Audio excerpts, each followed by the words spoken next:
दर्द दिल नाम लेने से होता है कम, इसलिए नाम आका का लेते हैं हम। झूम कर लिख रहा है रज़ा का कलम। अल्लाह की कसम, जिसके सिवा कोई माबूद नहीं, मैं ख़ास तौर पर तुम्हारी तरफ और आम तौर पर सारे इंसानों की तरफ अल्लाह का रसूल बनाकर भेजा गया हूँ। अल्लाह की कसम, तुम जिस तरह जागते हो उसी तरह एक दिन हिसाब किताब के लिए दोबारा जगाए जाओगे। फिर तुम जो कुछ कर रहे हो उसका हिसाब तुमसे लिया जाएगा। अच्छाइयों और नेक आमाल के बदले में तुम्हें अच्छा बदला मिलेगा और बुराई का बदला बुरा मिलेगा। वहां बिलाशुबा हमेशा हमेशा के लिए जन्नत है या हमेशा हमेशा के लिए जहन्नम है। अल्लाह की कसम, ए बनी अब्दुल मुत्तलिब, मेरे इल्म में ऐसा कोई नौजवान नहीं जो अपनी कौम के लिए इससे बेहतर और आला कोई चीज लेकर आया हो। मैं तुम्हारे वास्ते दुनिया और आखिरत की भलाई लेकर आया हूं। दोस्तों, कहते हैं कि आप सल्लल्लाहु अलैहि वसल्लम के इस खुतबे को सुनकर अबू लहब ने सख्त तरीन अंदाज में कहा, ऐ बनी अब्दुल मुत्तलिब, अल्लाह की कसम, ये एक फितना है। इससे पहले कि कोई दूसरा इस पर हाथ डाले, बेहतर यह है कि तुम ही इस पर काबू पालो। ये मामला ऐसा है कि अगर तुम उसकी बात सुनकर मुसलमान हो जाते हो तो ये तुम्हारे लिए जिल्लत और रुसवाई की बात होगी। अगर तुम इसे दूसरे दुश्मनों से बचाने की कोशिश करोगे तो तुम खुद कत्ल हो जाओगे। इसके जवाब में उसकी बहन यानी नबी अकरम सल्लल्लाहु अलैहि वसल्लम की फूफी सफिया रज़ियल्लाहु ताला अन्हा ने कहा, भाई, क्या अपने भतीजे को इस तरह रुसवा करना तुम्हारे लिए मुनासिब है? और फिर अल्लाह की कसम, बड़े बड़े आलिम ये खबर देते आ रहे हैं कि अब्दुल मुत्तलिब के खानदान में से एक नबी जाहिर होने वाले हैं, लिहाजा मैं तो कहती हूं यही वो नबी है। अबू लहब को यह सुनकर गुस्सा आया। वो बोला, अल्लाह की कसम, ये बिल्कुल बकवास और घरों में बैठने वाली औरतों की बातें हैं। जब कुरैश के खानदान हम पर चढ़ाई करने आएंगे और सारे अरब उनका साथ देंगे तो उनके मुकाबले में हमारी क्या चलेगी? खुदा की कसम, इनके लिए हम एक तरने वाले की हैसियत होंगे। प्यारे दोस्तों, कहते हैं कि ये सुनकर अबू तालिब बोल उठे, अल्लाह की कसम, जब तक हमारी जान में जान है हम इनकी हिफाजत करेंगे। अब नबी करीम सल्लल्लाहु अलैहि वसल्लम सफ़ा पहाड़ी पर चढ़ गए और तमाम कुरैश को इस्लाम की दावत दी। उन सब से फरमाया, ए कुरैश, अगर मैं तुमसे ये कहूं कि इस पहाड़ के पीछे से एक लश्कर आ रहा है और वो तुम पर हमला करना चाहता है तो क्या तुम मुझे झूठा ख्याल करोगे? सब ने एक जुबान होकर कहा, नहीं, इसलिए कि हमने आपको आज तक झूठ बोलते हुए नहीं सुना। अब आप सल्लल्लाहु अलैहि वसल्लम ने फरमाया, ए गिरोहे कुरैश, अपनी जानों को जहन्नम से बचाओ, इसलिए कि मैं अल्लाह ताला के हां तुम्हारे लिए कुछ नहीं कर सकूंगा। मैं तुम्हें इस जबरदस्त अजाब से साफ डरा रहा हूं जो तुम्हारे सामने है। मैं तुम लोगों को 2 कलमे कहने की दावत देता हूं जो जुबान से कहने में बहुत हल्के हैं लेकिन तराजू में बेहद वजन वाले हैं। एक इस बात की गवाही कि अल्लाह के सिवा कोई इबादत के लायक नहीं, दूसरे ये कि मैं अल्लाह का रसूल हूं। अब तुम में से कौन है जो मेरी इस बात को कबूल करता है? आपके खामोश होने पर उनमें से कोई ना बोला तो आपने अपनी बात फिर दोहराई। फिर आपने तीसरी बार अपनी बात दोहराई, मगर इस बार भी सब खामोश खड़े रहे। इतना हुआ कि सब ने आपकी बात खामोशी से सुन ली और वापस चले गए। दोस्तों, कहते हैं कि एक दिन कुरैश के लोग मस्जिद हराम में जमा थे, बुतों को सजदे कर रहे थे। आपने ये मंजर देखा तो फरमाया, ए गिरोहे कुरैश, अल्लाह की कसम, तुम अपने बाप इब्राहीम अलैहिस्सलाम के रास्ते से हट गए हो। आपकी बात के जवाब में कुरैश बोले, हम अल्लाह ताला की मोहब्बत ही में बुतों को पूजते हैं ताकि इस तरह हम अल्लाह ताला के करीब हो सकें। दोस्तों, अफसोस है कि आजकल भी अनगिनत लोग कब्रों को सजदा बिल्कुल इसी ख्याल से करते हैं और खुद को मुसलमान कहते हैं। इस मौके पर अल्लाह ताला ने उनकी बात के जवाब में वही नाजिल फरमाई, आप फरमा दीजिए, अगर तुम अल्लाह ताला से मोहब्बत रखते हो तो मेरी पैरवी करो, अल्लाह ताला तुमसे मोहब्बत करने लगेंगे और तुम्हारे सब गुनाहों को माफ कर देंगे। बहवाला सूरह आल इमरान आयत नंबर 31।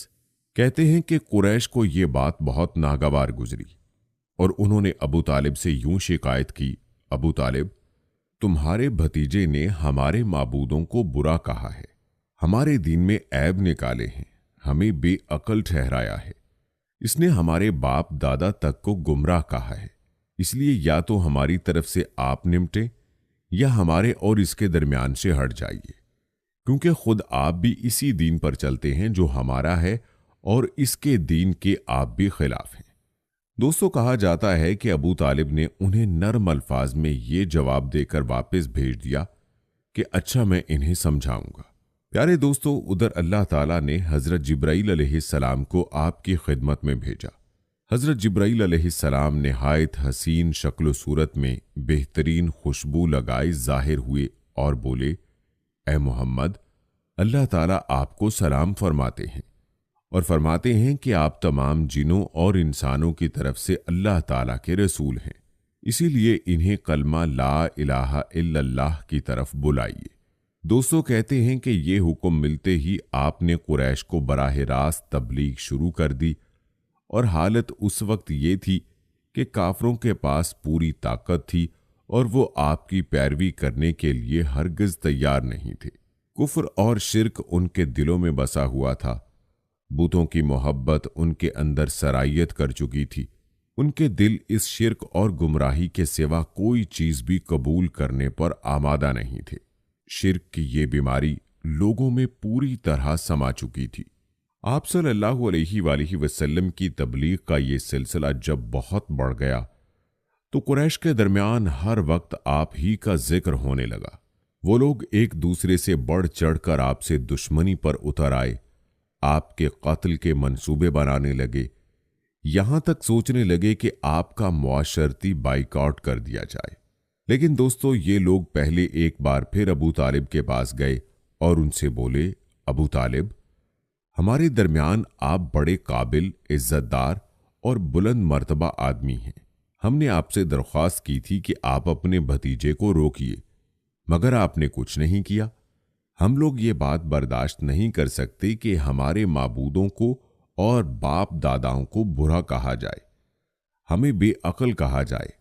आप इन्हें समझा लें, वरना हम आपसे और इनसे उस वक्त तक मुकाबला करेंगे जब तक कि दोनों फरीकों में से एक खत्म ना हो जाए। दोस्तों, कहते हैं कि कुरैश तो ये कहकर चले गए, अलबत्ता अबू तालिब परेशान हो गए। वो अपनी कौम के गुस्से से अच्छी तरह वाकिफ थे। दूसरी तरफ वो इस बात को पसंद नहीं कर सकते थे कि कोई भी शख्स हजूर नबी करीम सल्लल्लाहु अलैहि वसल्लम को रुस्वा करने की कोशिश करे। इसलिए उन्होंने हजूर नबी करीम सल्लल्लाहु अलैहि वसल्लम से कहा, भतीजे, तुम्हारी कौम के लोग मेरे पास आए थे, उन्होंने मुझसे ये कहा है, इसलिए अपने ऊपर और मुझ पर रहम करो और मुझ पर ऐसा बोझ ना डालो जिसको मैं उठा ना सकूं। अबू तालिब की इस गुफ्तगू से नबी अकरम सल्लल्लाहु अलैहि वसल्लम ने ख्याल किया कि अब चचा उनका साथ छोड़ रहे हैं, वो भी अब आपकी मदद नहीं करना चाहते, आपकी हिफाजत से हाथ उठा रहे हैं। इसलिए आप सल्लल्लाहु अलैहि वसल्लम ने फरमाया, चचा जान, अल्लाह की कसम, अगर ये लोग मेरे दाएं हाथ पर सूरज और बाएं हाथ पर चांद रख दें और ये कहें कि मैं इस काम को छोड़ दूं, तो भी मैं हरगज इसे नहीं छोड़ूंगा, यहां तक कि खुद अल्लाह ताला इसको जाहिर फरमा दे।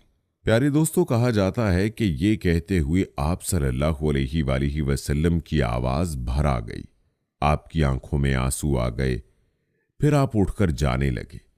लेकिन उसी वक्त अबू तालिब ने आपको पुकारा, भतीजे इधर आओ। आप सल्लल्लाहु अलैहि वसल्लम उनकी तरफ मुड़े तो उन्होंने कहा, जाओ भतीजे, जो दिल चाहे कहो, अल्लाह की कसम मैं तुम्हें किसी हाल में नहीं छोड़ूंगा। प्यारे दोस्तों, यहां पर आपको मुख्तसरन इस मोहब्बत के बारे में बताते हैं कि जो आप सल्लल्लाहु अलैहि वसल्लम को उनके चचा अबू तालिब और उनके खानदान से मिली थी। दोस्तों, तारीख गवाह है कि जब आप सल्लल्लाहु अलैहि वसल्लम के बचपन में ही वालदैन का साया सर से उठ गया, तो आप सल्लल्लाहु अलैहि वसल्लम दादा के बाद सबसे ज्यादा मोहब्बत चचा अबू तालिब की तरफ से मिली और उनसे भी ज्यादा उनकी अहलिया सैयदा फातिमा रज़ियल्लाहु ताला अन्हा बिन्नत असद ने इसका हक अदा किया। चची होते हुए उन्होंने आप सल्लल्लाहु अलैहि वसल्लम की मामता के खला को पुर किया, जो गैर मामूली कारनामा है। फातिमा आप सल्लल्लाहु अलैहि वसल्लम की चची थी, लेकिन आप सल्लल्लाहु अलैहि वसल्लम के दादा हजरत अब्दुल मुत्तलिब की भतीजी और आप सल्लल्लाहु अलैहि वसल्लम के वालिद जनाब अब्दुल्लाह रज़ियल्लाहु ताला अन्हु की चचाजाद बहन थी। यूं वो आपकी फूफी भी लगती थी। प्यारे दोस्तों, इस अजीम खातून को अल्लाह ने बड़ी खूबियों से नवाजा था। ये बहुत खुश नसीब थी कि उन्होंने आप सल्लल्लाहु अलैहि वसल्लम के साथ शफकत करने के साथ साथ ईमान की दौलत पाकर दर्जा सहाबियत भी हासिल कर लिया था। उनके चारों बेटे अपनी अपनी खूबियों की बदौलत सारे अरब में मारूफ थे और हमेशा के लिए तारीख में जिंदा हैं। तालिब रज़ियल्लाहु ताला अन्हु, अकील, जाफर और अली रज़ियल्लाहु ताला अन्हु सभी जय्यद सहाबा कराम हैं।